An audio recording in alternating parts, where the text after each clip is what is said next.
Everyone, welcome to today's Water Cooler Chat, where we talk about all things Livepeer, whether it's orchestrating, delegating, broadcasting, transcoding, or developing. We're here to ask some questions and get some answers. Today we do have an agenda ahead of us. We have Troy from Xeenon, or I should say Graviton, doing a little Q&A session about Xeenon and some updates they're doing. Very curious about the progression they're making there. For anyone who is listening or watching, we are streaming through Xeenon.xyz right now. And so retweet my tweets and mirror my lens posts if you please. Thank you so much. Okay, let's go ahead with introductions and then we'll jump into the Q&A session. So I'm Titan, been running the Titan Node Orchestrator since April 2021. And yeah, my topic for today, when we get around to topics, is about the Arbitrum controversy and just want to bring up some discussion around that. Keep it light. That's my topic for today. Ben, would you like to introduce yourself and a topic? Hey everyone, Ben with Authority Null. Been orchestrating a Livepeer for about 1.5 years now-ish. And then I have a question for Troy when we get into the Q&A, but no other topics. Very cool. Thank you so much for joining us. Chase Media, would you like to introduce yourself and a topic? Hi everyone, it's Chase from Chase Media here. Been running the node for just over 1 year now, and it's been wonderful. And no topics, just listening in for the updates. Thank you. Very good. Thank you for joining us. Troy, would you like to introduce yourself? I know we'll do the Q&A session with you afterwards, but start off with a quick introduction. This is Troy. I run Graviton, which essentially is the company behind Xeenon. And I don't have any specific topics since I guess I'm here for the Q&A, but I am kind of curious what this Arbitrum issue is that you were talking about earlier. Very good. Yes, absolutely. We'll get into the Q&A session. And the Arbitrum controversy, Ben, if you just want to post a link to the guy who explains it in 1 minute in a meme, that would be great in the chat. Sure. It's probably the best thing I've seen on the internet this weekend. So, I love that guy. It explains it in one minute in a very nice satire way. So, yeah, that's what we'll be talking about. There you go. It's in the chat. Mike Zuper, would you like to introduce yourself and a topic? Hey guys, Mike Zuper. Been running the Zodap orchestrator for more than a year now as well. No topics today, just listening in. Want to hear about all this controversy you speak of. It was kind of a throwaway topic, but I guess it's going to be the highlight of the second half of this water cooler. So that's great. Thank you for joining us, Mike, as always. Sundara, would you like to introduce yourself and a topic? Hi guys, Avi here. I've been running the Sundara node for a couple of years now, 2 years or so. Don't really have a topic, just wanted to hop on and see how everyone's doing. Very good. Thank you for joining us, Sundara. Glad to see you again. DOB, would you like to introduce yourself and a topic? Yeah, sure thing. DOB, Doug here, one of the founders of Livepeer. Just wanted to hop on and listen to the latest updates. I've been offline for a week, which feels like years in crypto terms. Xenon usually ships about 5 updates in that time, and apparently Arbitrum, which we're built on, has embroiled itself in controversies. So I missed all that, so I'll get all the updates today. Awesome. Thank you for joining us. Being a week away from tech and crypto and AI for it seems like a year at this point. Everything moves so fast. So great to have you. Okay, let's hop into the Q&A with Troy. Troy, you are a part of Xeenon. I guess you're I don't know your actual role, if you're the founder of Graviton, or do you just want to give us a little bit of a backstory on what Graviton is, what was the purpose for Xeenon, and start us off at a very high level? Yeah, so I guess like where this all kind of starts was back. I used to work at a company called Singular DTV, which was I believe it was the second ICO on Ethereum. I wasn't a part of that ICO, but I was working very closely with Consensus at the time, building out a equity crowdfunding platform that used Ethereum tokens. And it was originally kind of around like fundraising for like movies or shows or content creation in some way. I ended up then joining Singular DTV at that point, and we were building out a lot of different kind of content modules and things like that. And then in the middle of DeFi summer, I was working closely with my business partner Tyler, and he came to me, and we were actually focused on building out a DAO at Singular DTV. And he came to me and was like, "Well, I have this idea for a DeFi protocol. Do you think we can use like a DAO with this?" And I was like, "Yeah, it's exactly what you would do this for." So we ended up, I'm a co-founder on the DeFi protocol Barnbridge, and that launched. My years are kind of all screwed up now, but I think that was like late 2020, maybe early 2021. I forget. But so then from there, we also launched a NFT marketplace protocol called Universe. The way we launched these protocols was actually under this idea of it's called DAO first. So we never set up legal entities to the protocols. They were launched through DAOs, by DAOs, and then for anyone part of the DAO. But the long-term vision was really like we needed to get these protocols up, and then we wanted to build companies that would take decentralized protocols and build them into the tech stack of platforms that these companies would build. So I came more from the media side, and Tyler's much more from the financial side. And so we actually launched like 2 different companies. One's Graviton, which you guys all know, which is the head of, or the owner of Xeenon. And then on the other side, on the financial side, we actually have another company called Q.xyz, which is about to launch their beta. It's like a DeFi command center.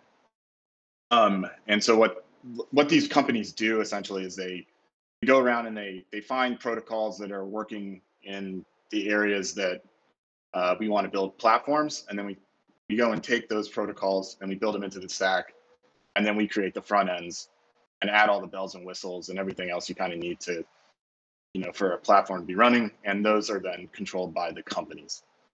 So if anyone knows anything about like the legal issues around like DAOs and owning, like how do you own something if there is no entity there? Like I said, we never started a company.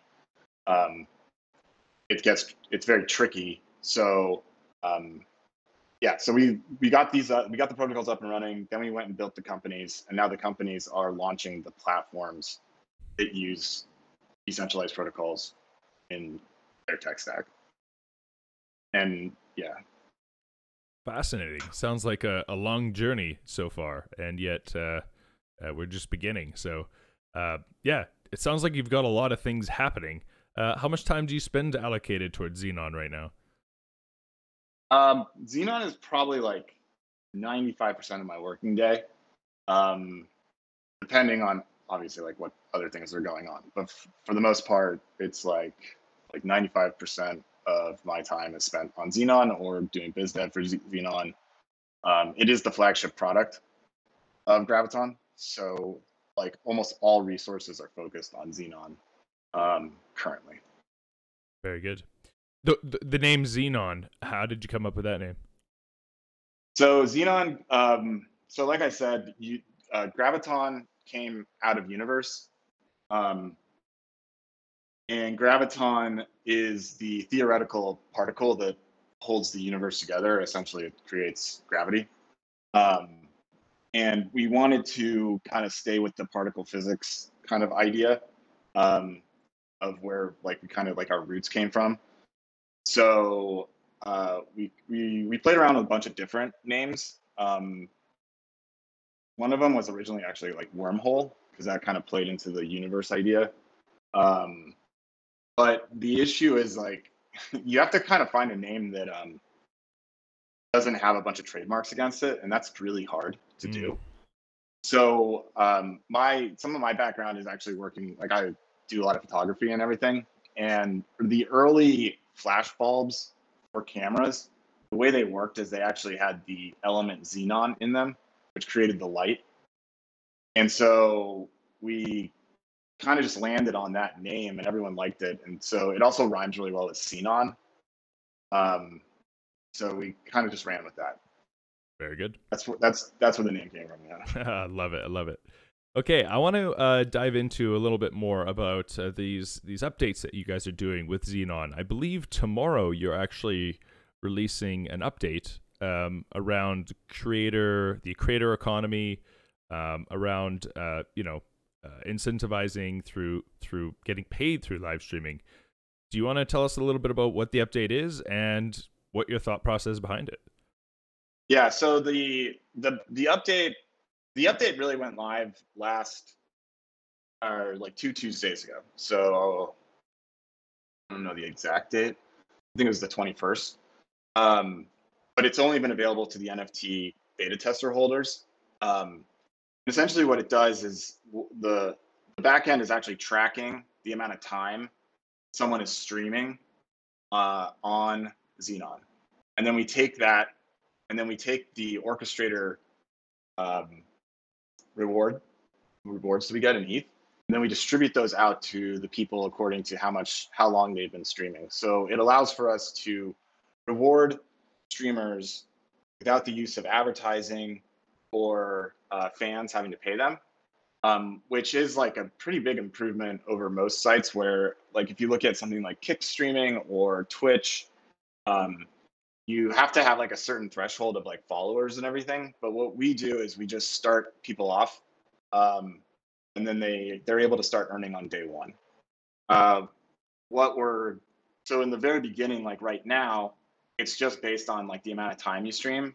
But what's really exciting to me about it is that we have like an economic engine using the Livepeer protocol and the systems that they've built to actually kind of like play around with different models in rewarding creators on the site. So like right now, it's like a very straightforward reward mechanism, but we do have plans for like different weights.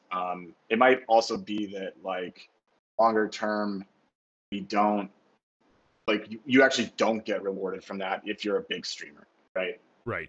If we go, yeah, go ahead.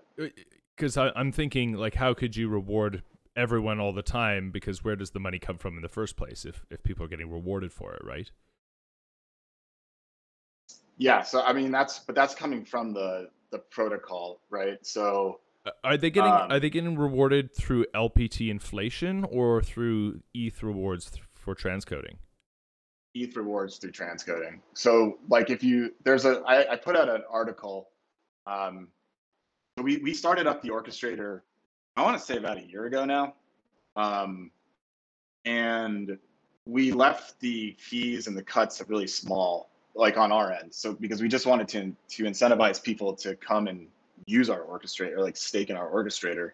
But it was really kind of a part of a bigger plan where it was like, okay, well, once we get the platform up and going, we can raise the fees that we're cutting or we're taking, and then we can figure out how that gets distributed. And like where that gets shuffled around. The thing is that obviously we are expanding our like transcoder network, so it's going to work globally with the Livepeer system, and hopefully we'll be able to take on a lot more jobs like globally. And we've made a lot of progress in the way our GPU nodes are working. So that we can get to a much larger scale. So like currently we can do like 250 concurrent streams on our orchestrator. Obviously it like spills over into the Livepeer network. And then we want to get it to a place where, it's doing like tens of thousands, I would imagine. But that's like it's like a building process, right? So, we want to support the Livepeer protocol.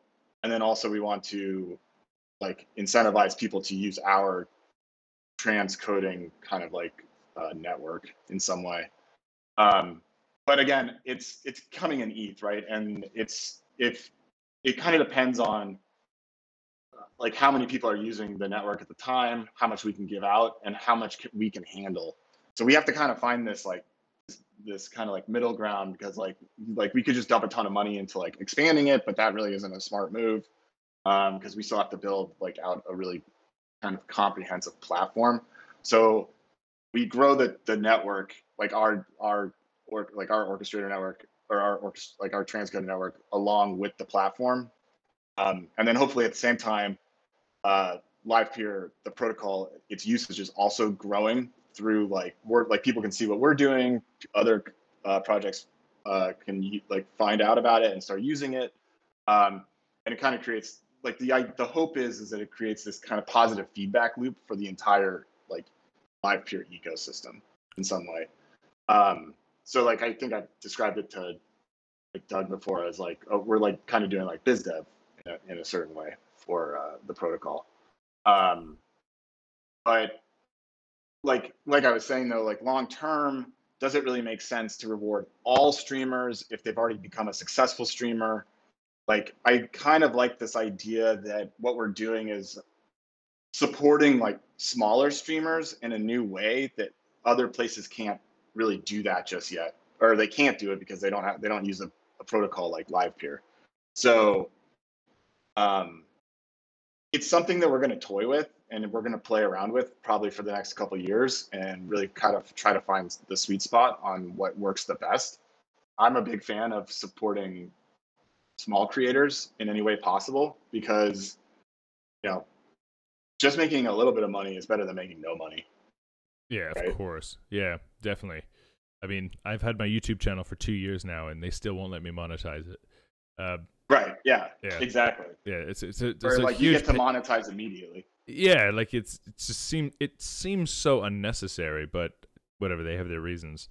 Well, it's probably because they have all those advertising contracts. So like that's the thing, is like they have to go out, make those advertising contracts, and then they have to say like, well, to the advertisers, it's only going to be sold to, or it's only going to be offered to a certain level of streamer, because then you're going to know you're getting the eyeballs and the advertisers are getting their money's worth, right?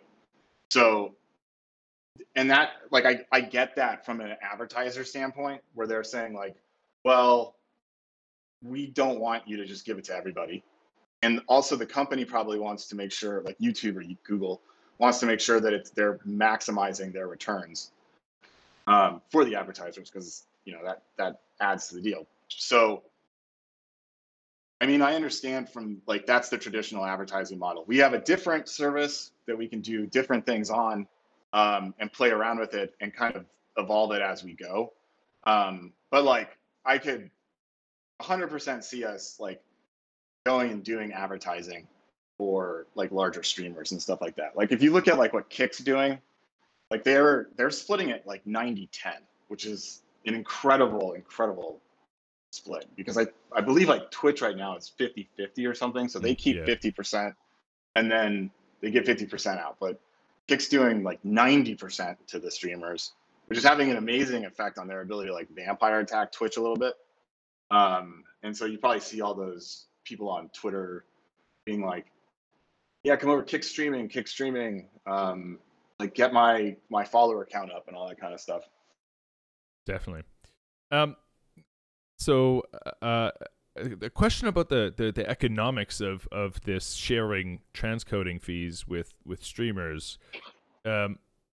So like, where does the external income come from? Is it just from other services using your transcoder, and then therefore you're redistributing those earnings back in? Like is there any going to be any external revenue outside of that? Because it seems like it's a bit of a loop where it's not actually creating value in itself, kind of thing. Like imagine if you didn't have other platforms using your transcoders, you wouldn't have that external revenue, right? So do you have plans for generating revenue elsewhere, or have you ever looked at maybe sharing LPT rewards with streamers as like an inflationary incentive, because that has value? Yeah, we've thought about doing the like the LPT rewards also, part of it, but like currently yeah, the hope would be that we would be getting jobs from like everywhere, right? Like as like the Livepeer protocol is like expanding. But yeah, like I mean, and again, that's kind of where it like there is a certain amount of cap to the revenue that can be shared, right? Because it like it won't get you to the levels that you're gonna like that like big streamers are probably gonna want, right? Like it won't be interesting to them, but it is interesting to a certain market, and it's probably a really good way to like kind of help bootstrap young creators, which I think is at least like interesting from their point of view if I was them. Well, but like longer term, like getting other platforms to use our stuff, like I don't think that's really the move. I think it's really more like just trying to get more jobs. Yeah, absolutely. I'll pause here for a sec. Does anyone else want to jump in with questions for Troy? Yeah, I have a question, and this is related to onboarding and demand and adoption. So right now, outside of this industry, normal people are still kind of scared of the terms crypto and Web3 and NFTs and anything related to this space. I was talking to one of my normie streamer friends who used to have a pretty big following on Twitch before he was banned. And when I mentioned Xenon, I didn't even get a response, right? People aren't interested in joining crypto platforms right now from what I've seen. So like what is Xenon doing to try and educate regular people into being more comfortable in joining this space? Because right now, like there is a big exodus off of Twitch and YouTube, but people aren't going to crypto platforms; they're going to Kick or Rumble, right? Yeah. And yeah, so this is something that we toil with a lot. And like if we go back though, I got into crypto around like 2014, 2015, like when Bitcoin, I think was between like $5 and $10 and stuff. Like this is before Ethereum even existed. And so I've seen a lot of these like kind of like boom bust cycles. And I'm of the opinion that they really do follow the Bitcoin happening. And like when they boom, everybody wants to be a part of it. And then when they bust, everyone hates it. But then the boom does come back, right? I would say like last cycle, which was like MakerDAO, like literally just had launched DAI when the crypto bear showed up. And I just remember thinking, you know, like there's a lot more uncertainty in the market at that point because we didn't have really functioning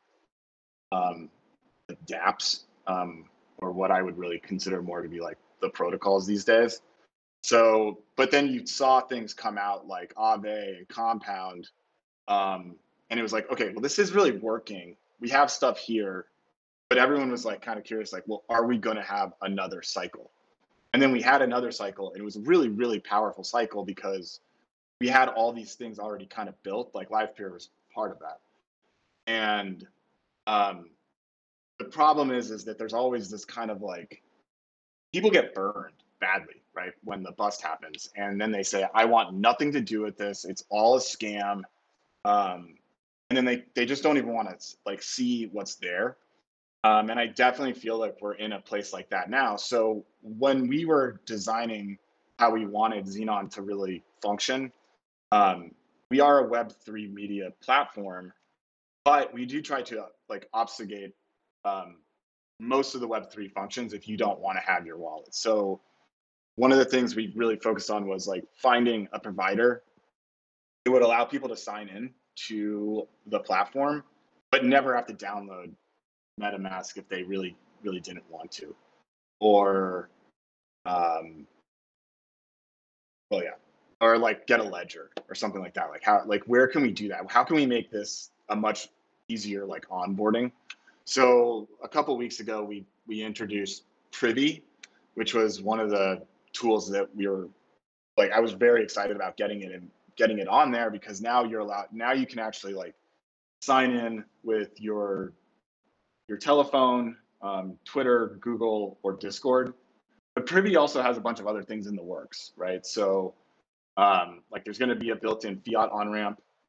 So you'll be able to just use your credit card to like get credits into the Xeenon platform, and you'll just have like a normal Web 2 experience.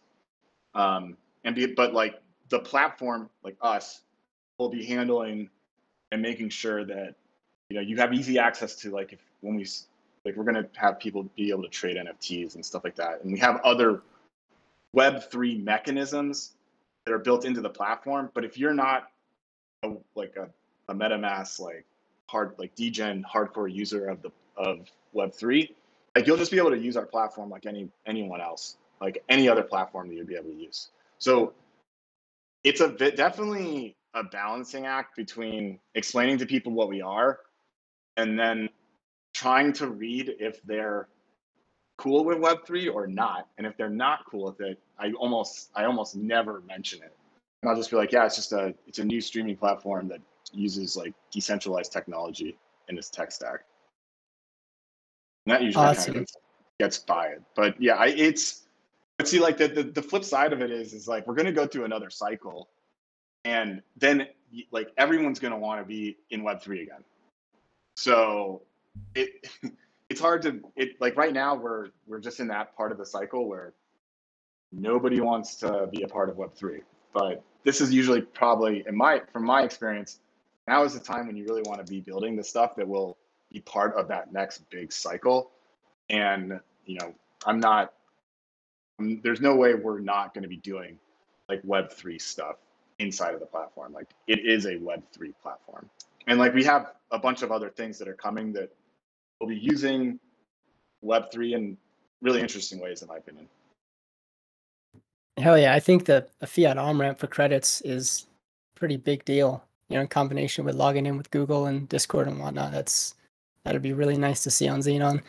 Even if we do have that cycle, do you think advertising as a Web3 company is a good idea, or do you just plan on advertising as a social media platform? Or yeah, well, I mean, if you're in the middle of the hype cycle, you got to use what's being given to you. So if it can increase our user base, like I definitely think we would run with it. Like it would be kind of stupid of us not to, right? I just think like right now it doesn't have the appeal that people really want to hear. So we try to make it as simple and painless as possible for all of them.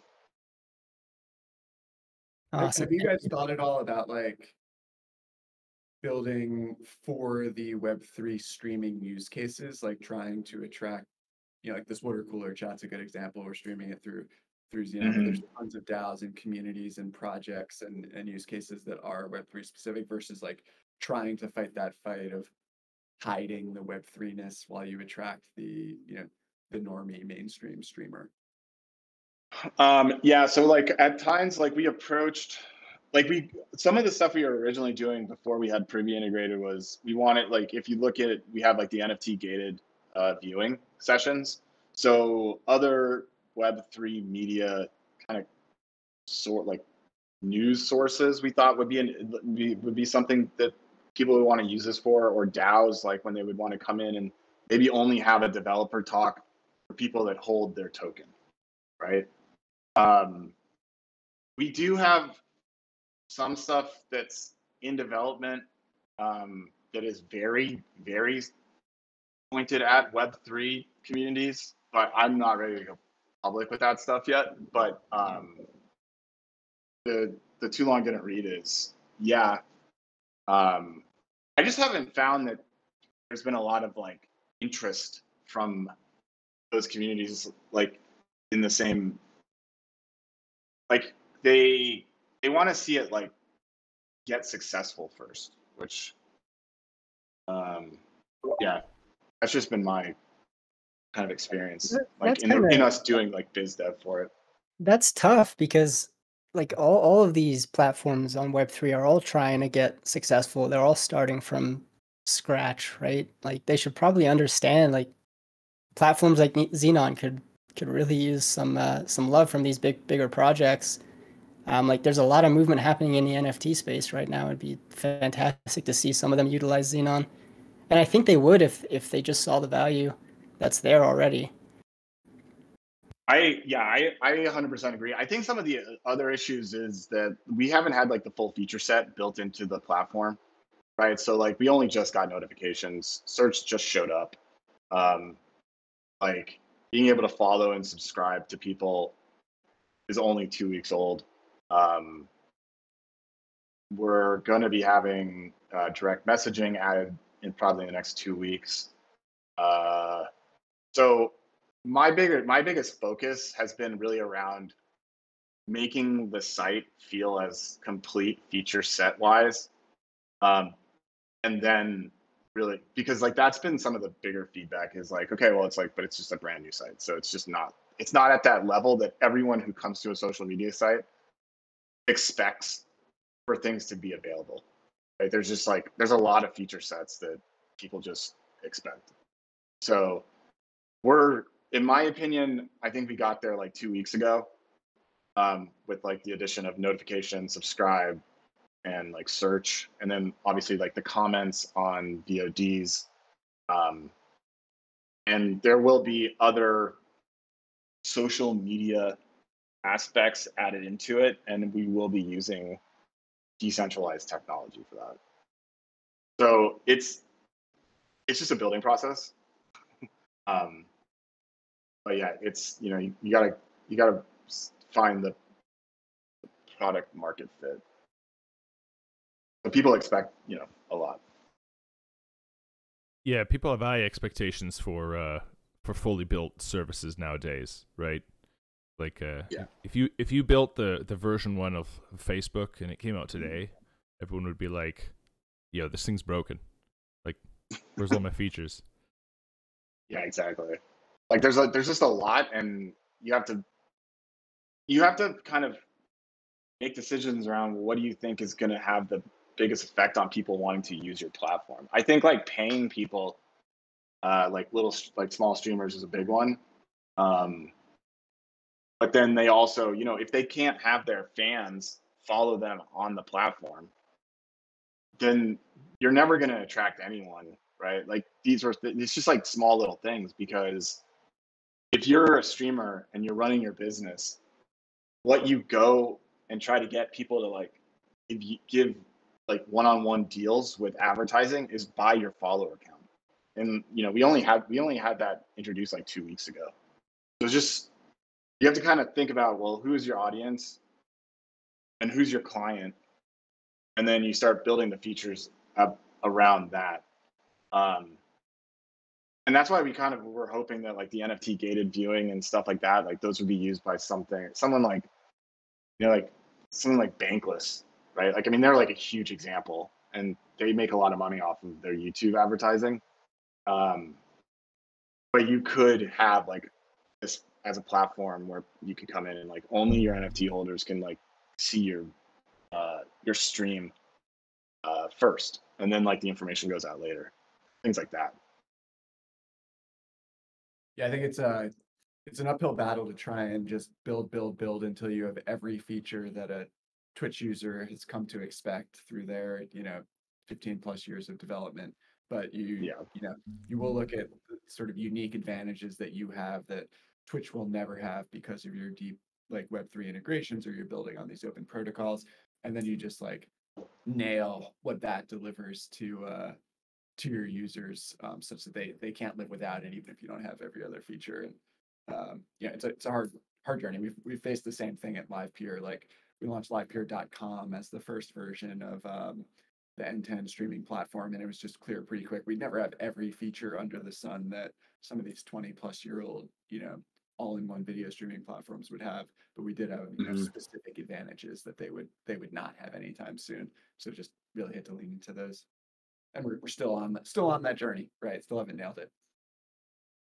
Yeah, and like there's definitely some things that we're talking about internally that I think do give us that advantage. Like, it gives us that product market fit. But we're just looking for the correct partner to really kind of push it forward. I'll leave it at that.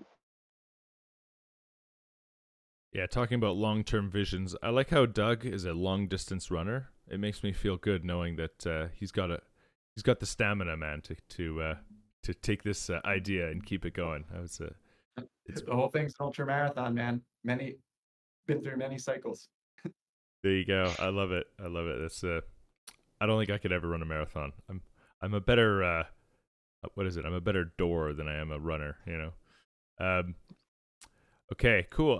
Another question I had for Troy was what kind of live streaming is Xenon focused on? You know, you mentioned Kick. I just went to their website, and you know, again, it's a gaming focused place, right? The first thing that you get when you arrive here are the categories of basically games, right? Obviously, Right. Turns out that, like, you know, just chatting and pools and hot tubs and bikinis are kind of the top categories these days. But what is Xenon kind of focusing on, or is it a general purpose streaming platform? Okay, so the way we kind of approached it was we really wanted to create almost like a Substack for video using decentralized infrastructure. So we think that, like, longer term, we can kind of focus on gaming as like a subset inside of it, or other kind of video, what people are making content for. And inside of each of those modules will actually be like different ways to use Web3 tools according to like what those, I guess you would call them categories, would be, right? So we're always paying very close attention to like what is going on in the Web3 space, and then we want to be able to build kind of interactions into those Web3 kind of tools that are out there through our interface for content creators and their fans to also be able to like kind of access the same thing. So like, I think gaming's a big one, but chatting is a really interesting one in my opinion. Like, just having the ability for people to get into the chat, and then, like, let's say you want to do like an NFT auction, right? And so we try to pay, it's not a singular like focus on one, although I think we're probably going to end up focusing pretty heavily on one. But it's also just allowing it to be a platform where anyone who's creating content can come in and then access Web3 tools and infrastructure for whatever they're doing, essentially. So that's that kind of sounds like a pretty really roundabout answer, but like, we haven't been totally public with some of the other stuff that we're working on. Yes, well, how dare you? You must tell me everything about you. Yeah, well, it's interesting. Yeah, it's well, that's a tough rabbit hole to go down, because also it seems like what's popular shifts too, right? Like, I believe on Twitch, casinos and gambling is kind of banned. But yet here on Kick, it's literally the #1 category by a magnitude. Like, it's because they're owned by Stake. So the gambling side of their platform actually is owned by the company that owns like the platform. Right. Yeah, which would make sense. Yeah, and so there's probably a huge incentive for viewers to want to watch giveaways on gambling things. I know that's a very big topic, a very big popular area. I mean, I think gambling, I definitely think it has a lot of appeal to people. Like, people want to come in and like watch gambling and gamble with their favorite people that they're watching and stuff. Like, yeah, like monetary incentivization works really well. Definitely. Yeah, I love gambling, so it's great. Yeah, when are we going to see some NFT gambling streams on Xenon? I'll watch those. I would hope pretty soon, honestly. Hell yeah. Like, I think there's some, yeah, like, that's kind of part of what we've been working on. Not the gambling, but like being able to do those type of things on there. Just call it trading, and it's basically gambling, but we just call it something different. Like, there you go. futures. Marketing 101. Perpetuals. We'll just call it perpetuals, and you can stream perpetual trading, and you'll probably get thousands of crypto people. I feel like that would be the number one category for Web3 streaming, would be perpetuals trading, and just people talking about drawing lines and whether something's going to up or down, and then get lots of people. I feel like that's like the perfect beginning set of categories. I mean, what's really really interesting about that is that like we don't have to build the gambling platform. Like if someone out there builds the gambling protocol, right? Like we can take that and integrate it in a way into our front end, and then it's kind of off of us in a certain way, like the liability from it. But then we can like use all of that Web3 infrastructure however we really kind of like want to, which I find like that's my favorite thing about the composability of it all. Right. Yeah, I have a friend that's actually building. He's working on Web3 blackjack, or and Nice. so he's trying to work with verified random numbers through Chainlink and doing it all on chain, and it's all very cumbersome a little bit. So it's interesting. So definitely if you were to integrate your own little front end to interact with that, then it would be still not your protocol, right? So I mean, I'm sure there's a rabbit hole of features you can go down, and I'm sure you have lots of ideas and a spreadsheet of things you want to include, and the hardest thing is saying no to what to say no to is important. Yeah. But speaking about features, one feature that I'm really excited for if it comes is a social integration. So right now, there's a couple competing Web3 socials. There's Lens Protocol, Farcaster, Noster, right? What would it look like, or what's on the roadmap for maybe Web3 social integrations with Xeenon? So I think the one that we've probably done the most research into is Lens, and I would really like to integrate that very soon. The only problem with it is that it's closed, right? So it's like a hard business decision to make, because you're thinking like everything we try to make moves around is like, okay, what can increase our user base? What's our total addressable market, and what boosts that? And with Lens, you get into this issue of, well, someone has to have their own handle, and then how do you get that handle? And so we've had like conversations with the Lens team. Like I've worked with some of the people over there on other projects that I've done. So like we have a good working relationship with them. And I think we have like a kind of like an interesting idea that we've talked to them about, of like how we can, allow for users of Xeenon to get Lens handles, because that's like really what we're gonna need.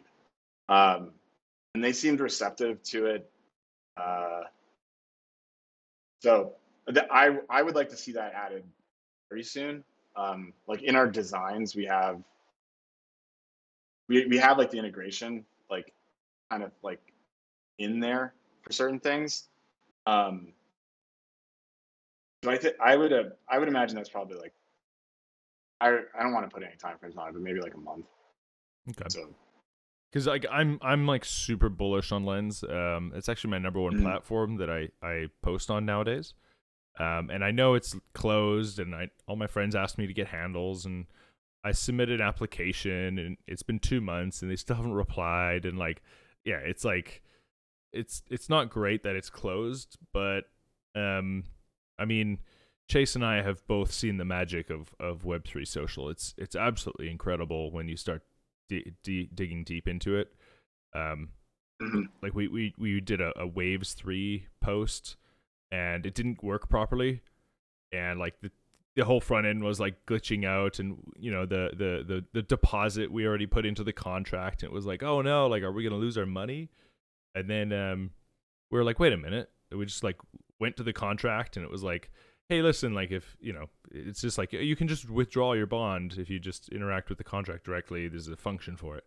And it was like, oh, look at this. Like the website broke and they didn't even need customer support. I just went to the contract and asked for my money back and they sent it back. I got a full refund, right? And we were like, it's just one example of just like the power of Web3. Like I didn't actually have to deal with customer service to get my money back because the website went like broke. I just went to the smart contract that was like already audited and they already thought of this. And then it was like, hey, I just want to withdraw this. And it's like, yeah, sure. Like, so a bit of a rant, sorry. But yeah, like I'm super bullish on Web3 Lens particular. So as soon as you get a Lens integration, I know that I'm going to be your #1 cheerleader, 100%. Yeah, I mean, my favorite thing about Lens though is that it's like you're able to kind of, I forget the way they describe it, but you're able to take your profile with you wherever you go. Yeah. Right. And like ENS kind of works like that too, but Lens definitely feels like it's really aiming for that ability to say like, okay, well, all of these things that I've posted and all these places all over the web, all kind of funnel back into this one thing, and then you're able to collect it. So I think that really is the model that I'm most bullish on compared to some of the other ones that I've seen. I just think that there's probably like more technical hurdles at the Lens team that I know about, but I'm definitely most bullish on Lens. Yeah, the only thing with Lens is like for live streaming endpoints, it's not a standard in the Lens protocol. So like you have to like I use Orb a lot on my phone, but that doesn't support live streaming, and it probably never will, or maybe it will. It might actually, it probably will eventually. But for Xenon, it might be good to like when you go live, it automatically creates a post with the screenshot of what you're streaming or whatever, or your thumbnail, or whatever. Creates a post, a generic post in Lens, and invites you to come watch on the platform, right? Which is essentially what I've just done now, right? I've literally copy pasted the Lens handle into, or sorry, the Lens stream URL into Orb and just like posted it to Lens, right?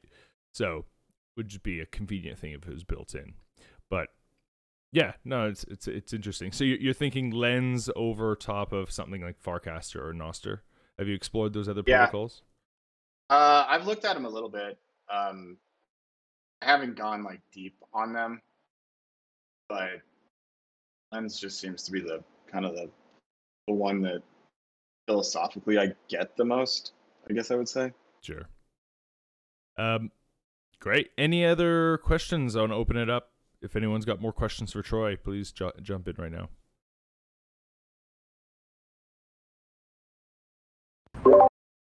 Hey, what's up, Troy? It's nice to meet you again. I was just curious, like, so like, your goal, like, you kind of seems like you have a couple different like niche like areas, but like, I'm curious to know like, what's your background? Like, what do you do like outside of just building this product right now?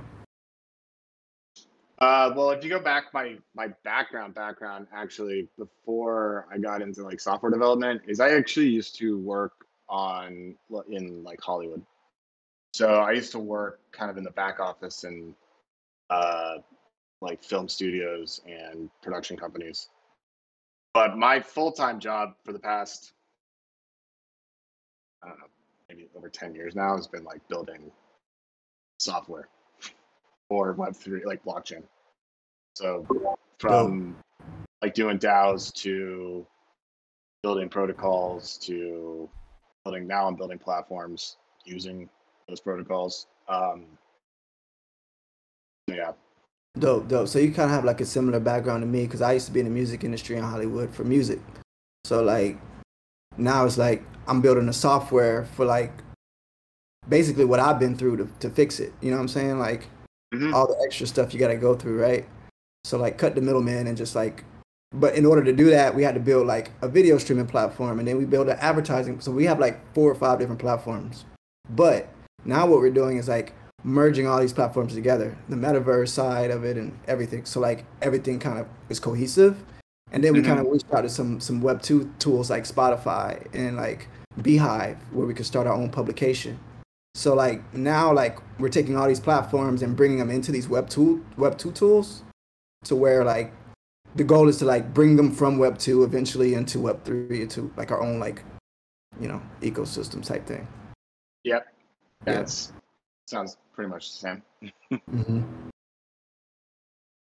That's actually, like, I don't know if you were on in the beginning, but when I was talking about building an equity crowdfunding platform on Ethereum, it actually came from where I was always doing a lot of fundraising for like projects, like independent films or small like shorts. And I was like, there's got to be a much easier way to get funding for these things, because you had to go to like accredited investors.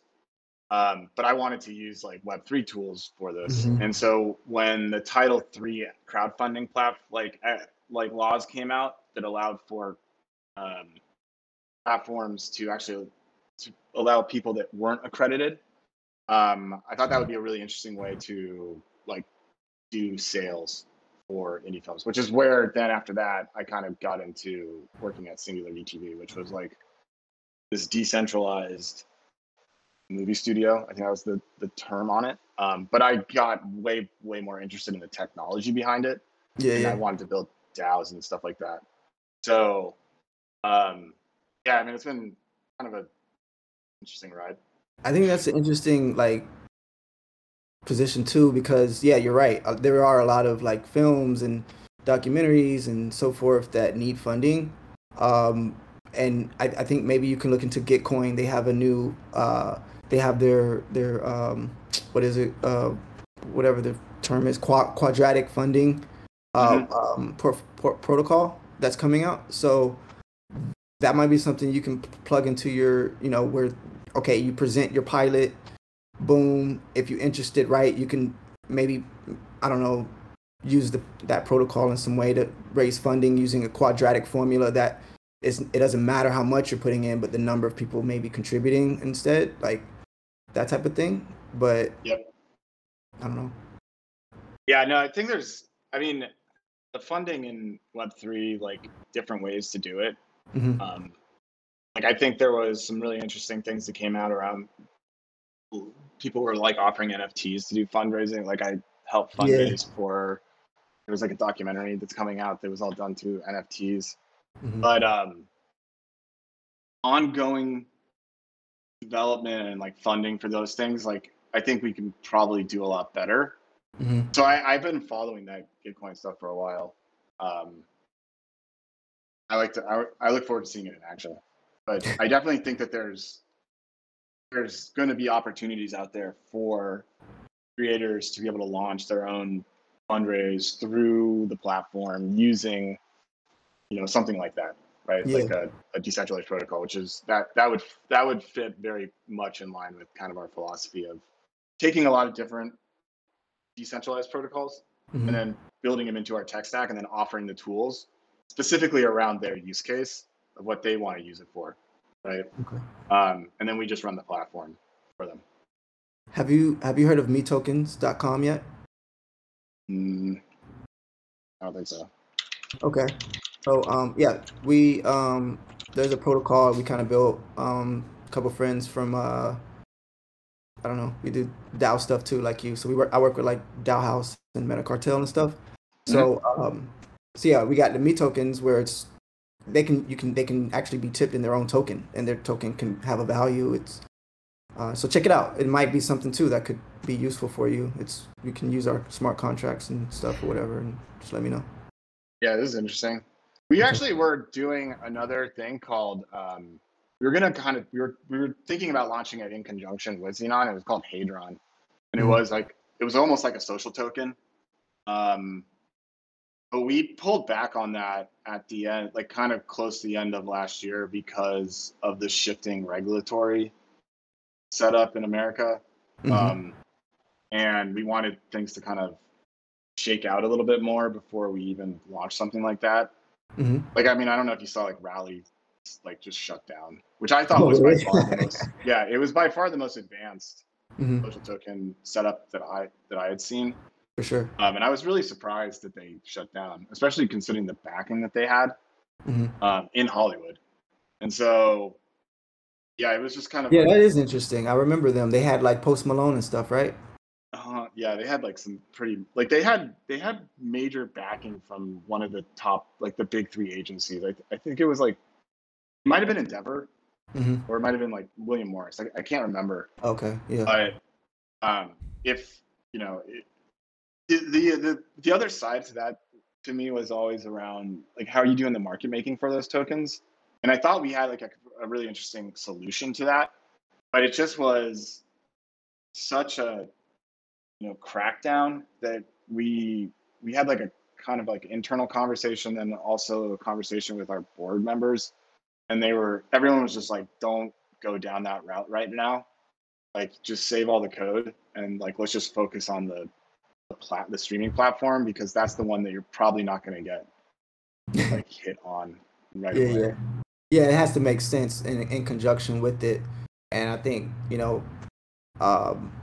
that, I mean, what you're doing, and once you zero in on where you want to go with it, it could be definitely something we have to revisit regardless. So yeah. Very cool. So we've been at this for about an hour. Any comments to finish off the Q&A session? Anyone have any last questions or any final thoughts they'd like to share? Yeah, I got like a feature request and then one question. Yeah, go. So I noticed that when you share a live video, like on Twitter or Facebook, I think there's a way, at least on Twitter, to have like a video embed where it actually will embed the video player in the news feed. I thought that would be nice. And I think they have that for like iOS has a meta HTML tag set for that one, and Android might too. And then I wanted to ask if you have explored any options for like notifications outside of just email and in the app, if there's any interesting Web3 solutions to user notifications. Yeah, so so our messaging app, like our internal DMs, we're going to be using the push protocol for that. And push protocol was originally EPNS, which is the Ethereum push notification system. I think it's either system or I don't remember what the S stands for, but they have like their own notifications set up. So we will probably be sending notifications out through there. Our phone app will also get notifications. But I definitely think a lot of it will end up over like going through push at because we will have all of our DMs going through their system. Very cool. Thank you. That's a good solution. Also, probably like Lens, right? Like, I mean, like what you were talking about, Titan, with the it going into like it will like auto say like, hey, this is happening over here, like auto posting. Definitely. Very cool. All right. Well, I'd like to thank you, Troy, for spending the time to spend with us and answer some questions about Xenon. Overall, pretty bullish on it. I like the idea of it, and it looks great, feels great. And thank you for taking the time out of your busy day to come do a Q&A session. Yeah, well, thanks for having me, guys. And thanks for all the constant awesome feedback on Xenon. You guys definitely help us make it a lot better. And I look forward to what we're going to build. Cheers, right on. Okay, what we're going to do now is we're going to head into the second part of the water cooler chat where we talk about everything. So I'll do introductions for the people who haven't done introductions yet. And Troy, you're not muted. Sorry, I gotta hop. But thanks, everyone. Yeah, no worries. So yeah, my topic was about the Arbitrum controversy. So if you guys are cool, let's let's just do the rest of the introductions here, and then we'll jump into that. So G2, do you want to introduce yourself and any topics you might have? Hey guys, I'm G2. Been building in this space for about 3 years or so. Been in and out of Livepeer. We're working on a platform for basically our own Revolt TV. We're trying to become our own media conglomerate. So we got a bunch of platforms that we built, and we're blending in our Livepeer platform into like all of our products and stuff. So as far as questions right now, I did have a question in regarding grants, but then I also put out a request for a bunch of investors, and I ended up with like 20 investors. so I don't know, but I'm just curious because it's been sitting since like October of last year. But just curious if there's any updates on the grant side of things, how that's coming. Sure, yeah, we'll definitely jump into that topic. I'm not on the grants committee, but I'm sure people will have some feedback for you. So thanks for joining us, G2. John, would you like to introduce yourself and a topic? Yeah, hey, my name's John with Elite Encoder. I've been contributing to Livepeer, running an orchestrator since late 2021. The first question that comes to my mind today was an issue we had seen with some 360p streams that were running pretty long. I was wondering if anyone had seen anything new on that. I've seen them continue on ours. And then I've been working on like some adjustable session limit work. So any feedback or ideas we might be able to talk about on that topic? Yes, very good. I'm very excited for that upgrade. So when do you think you'll merge that or commit that? Yeah, I pushed some more commits today. There's one case where that I need to cover as far as where you'll be able to set the max session limit with the Livepeer CLI. So when we go to auto through that, you want to count up what our current capacity is. So I think that's the only thing left, plus unit tests. And sometime this week for sure. I was hoping for last week. I had a few things come up. Very good. Count me in for the unit testing. I'd like to try it out in production. You were great. Yeah. Awesome. Thank you for joining us, John. Flo, would you like to introduce yourself and a topic? Hello everyone, I'm Flo from Moss Computing. I'm an orchestrator from 6 months now. I don't have any topic for today. Very good. Thank you for joining us. Bears and Numeras, would you like to introduce yourself and a topic?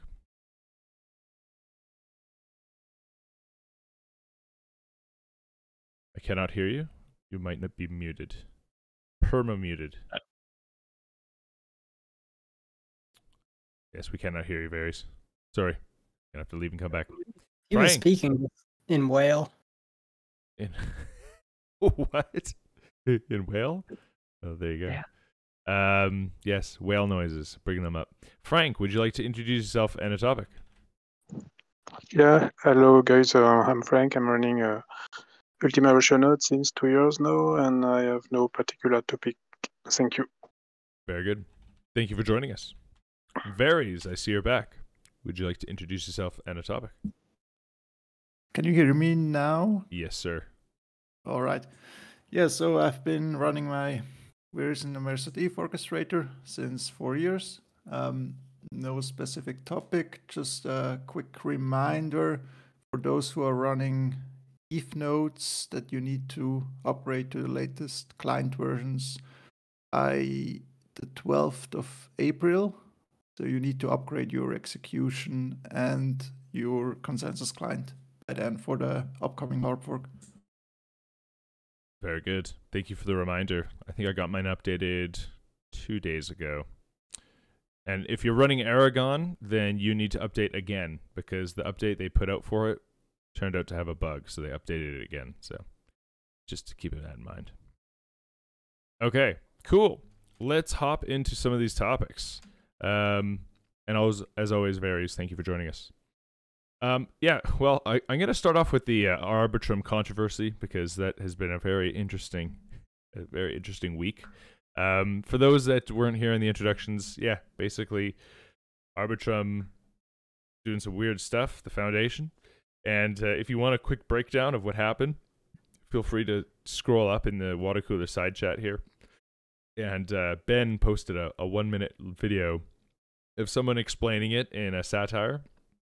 So if you want to mute this and go and watch that for the next minute, I'd highly recommend it. Yeah. There it is. I'm gonna play this for the people streaming. So just give me 1 minute of silence. I'm gonna play it for the people streaming. Here we go. Listen, guys, we're only gonna take a small portion of our token holdings. It's only $1 billion. We're gonna take $1 billion, it's a small billion, and we're gonna use it for operations. What kind of operations? I'm not gonna tell you right now, but don't worry. It's for good operations, the operations that need to keep us operational. We'll take those coins and we'll sell them, but don't worry, we're gonna put it up for a vote, but don't worry, we've already sold the coins, don't worry, the votes, it makes no difference, but shh, it's okay. That's why we released a token for voting, so now you get to vote either way. So, thanks again, everyone, for being our exit liquidity. We at the Arbitrum Foundation have weak paper hands, and we dump our token first before anyone else. Wow. So GM on. Never gets old, I that hope video. you enjoyed your free internet ARB airdrop. Dude, that is so funny. It is so great. So, for those that missed it, basically Arbitrum, what do they do, Ben? Ben, take it away. You know what happened. Okay, so first of all, there's like a ton of forum posts on this, like responses from Arbitrum Foundation. You know, I might not be 100% accurate if I try to explain this, so please, like, don't take my word for it. And if anyone understands the situation better than me, please interrupt me and fix my mistakes. But essentially what I understand happened was the Arbitrum Foundation put up a vote to allocate 750 million tokens to the foundation. I don't know if those tokens were supposed to be locked up or not. I don't think they were. I know a lot of the tokens that have been sent out are locked up for 4 years. But they put a vote out, and it turns out they had already allocated the tokens and sold 10 million of them and sent 40 million as a loan to, I believe, like a DEX provider. And they expected the vote to just pass. It didn't, though. Most people were against it. So when it came out that they sort of ignored the vote and then tried to justify it as a ratification, the community was furious. The price kind of went all over the place. The communication afterwards from the foundation was opaque and about as good as caused, the video. Yeah, it caused a lot more concern. They wrote this long forum post that took zero accountability for what happened, claiming it was a chicken and egg problem and a lot of excuses. And then finally, I think there was one good Twitter post from one of the founders of the foundation or Off-Chain Labs that calmed people down. But the whole point of a governance token is to be able to vote on things, right? So understandably, the community was pretty furious when they voted on something that had already been decided on the core team, especially when it had to do with significant token allocation. And originally they claimed they didn't sell any tokens, they just traded it for fiat, which is a quote from their announcement, which doesn't make any sense, but you know. So it was a very exciting yesterday, just seeing that all go down. Don't worry. Don't worry about it. Yeah, and the yeah. I mean, the best part of it was the what was the ARB vote number? It was the first vote on Arbitrum ever. Yeah, it was AIP 1, I believe, which would be the first one. But yeah, I mean, it shows that governance tokens, governance protocols, they're only really as good as the team's word. If they want to do something, they have the power and ability to do it without anyone voting on anything. And I think that's a huge flaw in DAOs and those sort of systems that I'm sure will be looked into and worked out. I know there's a lot of new technology that can maybe help with that, but it's just a massive red flag for these kinds of protocols that are supposed to like promote decentralization through governance, but don't. There you go. Yeah, that's what happened. That's a pretty good description of what happened. Unless someone has a different. Does anyone want to add anything onto that knows more? Yeah, I mean, does anyone want to defend Arbitrum? Some people were fighting back against the controversy. I think they should just took an example from Noun's DAO. What did Noun's DAO do? Well, I just think they could have just did it the way they distributed it was just like the old school way, when they could have just used something like maybe auctioning their tokens or something. If it was tokens that they wanted to do, maybe it was an NFT or something they wanted to do. Like if people really want to be involved in that, then they should like have that option in a different format. So yeah, I think it was a little sloppy to me. Yeah, I mean, I feel like the whole thing could have been avoided if they just communicated what they were doing better before they voted on it. I feel like it would have went smoothly if there just wasn't a vote. Right. Like they didn't have to vote on it. Like they're the ones releasing the token. Like they could have just said, "Hey, we're keeping 750 million for ourselves with no vesting period," and everyone would be like, "Huh, okay." Like, you know, that would have been the end of that. It makes them seem really like indecisive, like they didn't know if they should have voted on it or not. So they just did like both things, where they decided on what to do themselves and then asked for a vote. I don't understand the purpose of a ratified vote. Like if the vote's not going to mean anything, then don't do it. Definitely. That's crazy. Shoot ourselves in the foot. That's not good. To be fair to Arbitrum, I think the vote was more like a temperature check. I think it's outlined in the Arbitrum DAO docs that like votes on snapshot are just temperature checks. So basically, it's like only binding if a truly on-chain vote on tally happens, and that didn't happen yet. So I guess you could argue that like temperature check failed and we're going back to the discussion stage. Right, but they sold the tokens.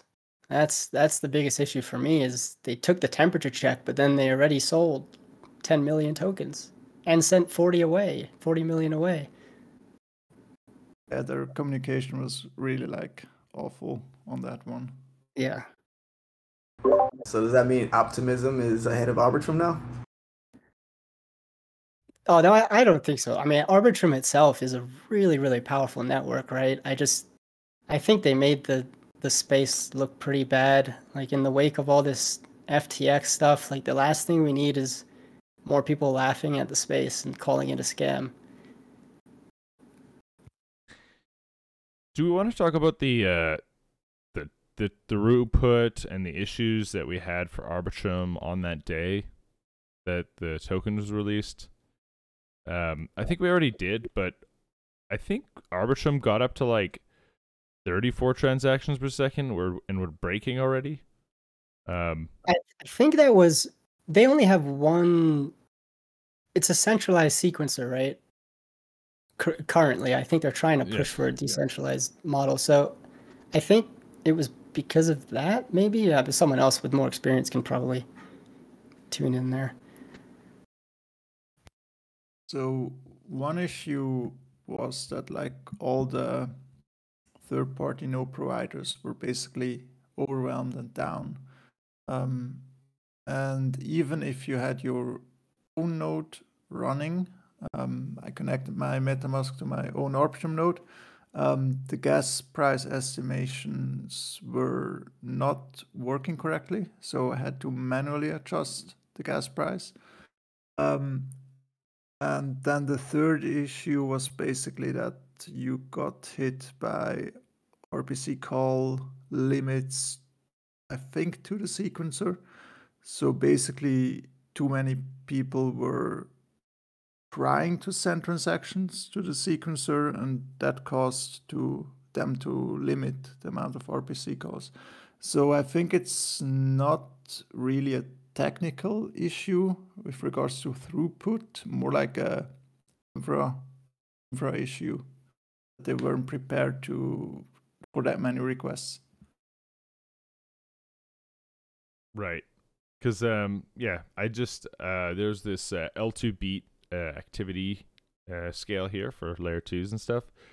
And Arbitrum 1 maxed out at 31 transactions per second, which I thought was surprisingly low for Arbitrum. And in fact, all the throughputs on all the L1 and L2 chains are lower than I thought they would be for what they've actually hit. So I'm wondering if the next bull run will increase those numbers. But yeah, the Arbitrum airdrop happened, and it's been a fluster of a scene on Twitter since. But overall, I think it's been fun, and Arbitrum's price is holding up, which is kind of interesting. I thought it would crash a lot harder with all the controversy around it. So there's still buyers out there for the token, so that's interesting.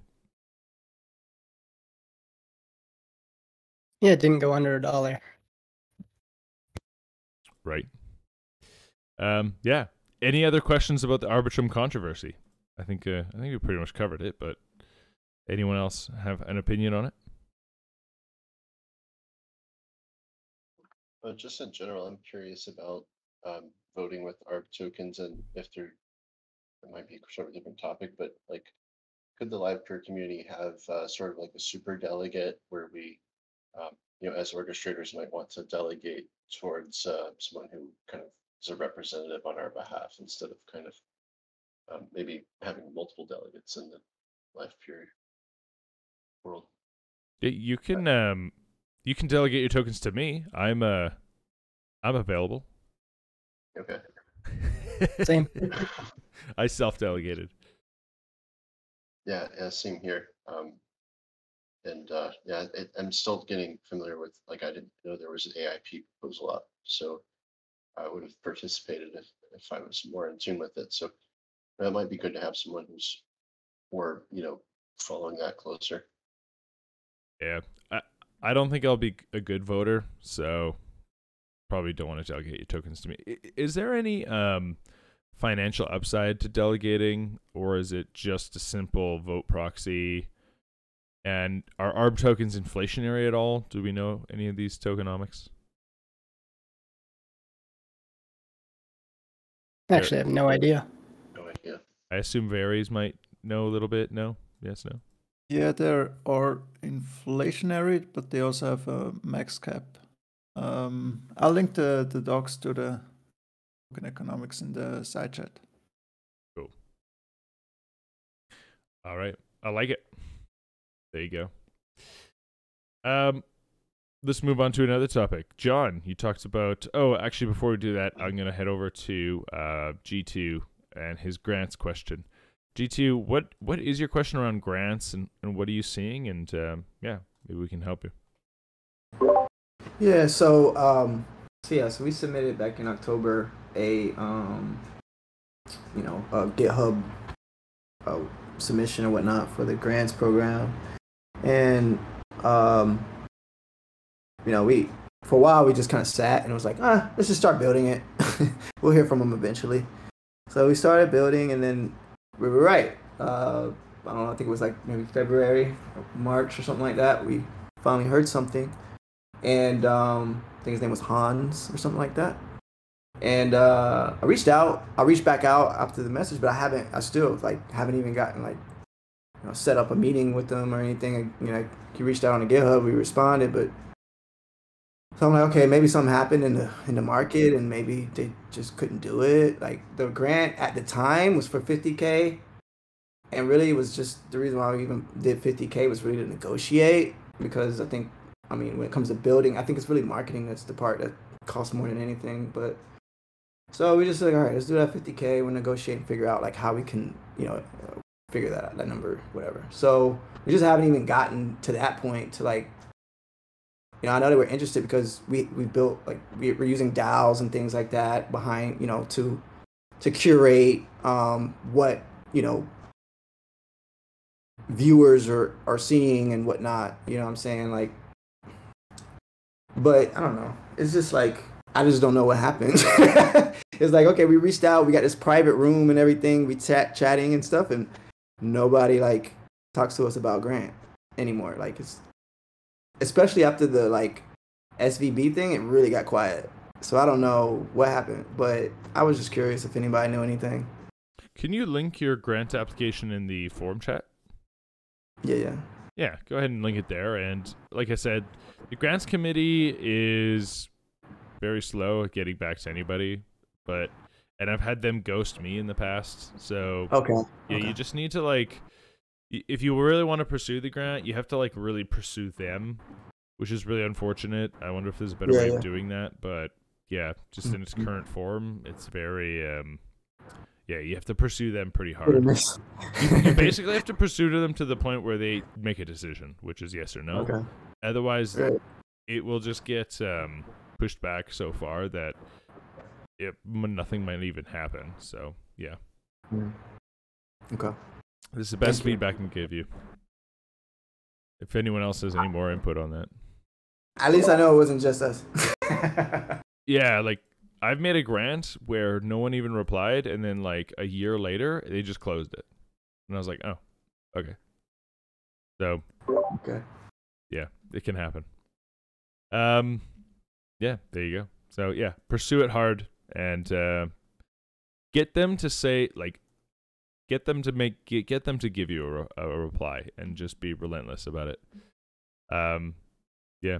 And and if anyone else, if everyone else in this chat, if you want to please hop on the GitHub and provide your 2 cents. I know they do rely on guidance from us to maybe provide comments on whether things would be useful or helpful or scrutiny or anything like this. So if you could please go to the link that G2 just posted and give a reply, and that will also bring, send them a notification getting them to re-look at the grant. So please do that for everyone in this chat right now.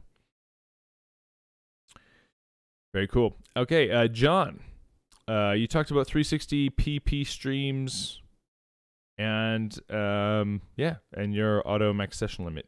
You want to talk us a little bit about what you're seeing? Yeah. For the past week or two, we've seen some streams come in. I think we mentioned in the last water cooler chat, like really long streams that go on for 20, 30 seconds on the transcode time. We've seen some really high ones come in, but we've noticed that the patterns, that one pattern is that they're the 360p format. And I'm just thinking maybe we can keep an eye out for if there's a certain IP address that's broadcasting these, or if it's just a type of, and it's not clear if it's really an issue. It hasn't caused any problems, but I've got per stream metrics turned on, and I've been meaning to have some time to go through the logs and catch some of those IPs that are leading to those. So maybe we'll kind of collaborate around that in the Discord later. And then the session limit, on just a high level overview of what I'm doing there. So again, credit to Brad for putting all this together initially. So I'm kind of pulling this together as a product feature. So we'll submit a PR sometime this week. It's still kind of going through testing and development. The MVP is to be able to automatically adjust your orchestrator sessions whenever you have transcoders connect or disconnect based on their capacity. And then we're building another functionality so that you can change your session limit with the CLI. So you'll be able to set it to an arbitrary limit, 10, 20, 15. But you'll also be able to use the value auto if you want it to run off of your capacity. So any feedback or ideas to add on to that, I can try to include those in our work. Great. Yeah, let me know when I can compile my own and give it some testing. Yeah, I worked on it a good bit today, and it's making through paces. Hopefully, I'll have something later this evening. Very good. I like it. All right. I think that covers most of our topics. Does anyone else want to cover something that we haven't covered so far?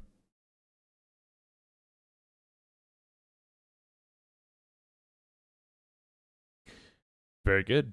All right. What we'll do is we'll call it here. It's been a good good Q&A session followed by some good conversation, and yeah, I think it's been very successful. So what we'll do is we will end it here and see you guys next Monday. So as always, keep up with the crypto news and hold tight. We'll see you next week. Cheers. Thank you. Thanks. Bye. Thanks, guys.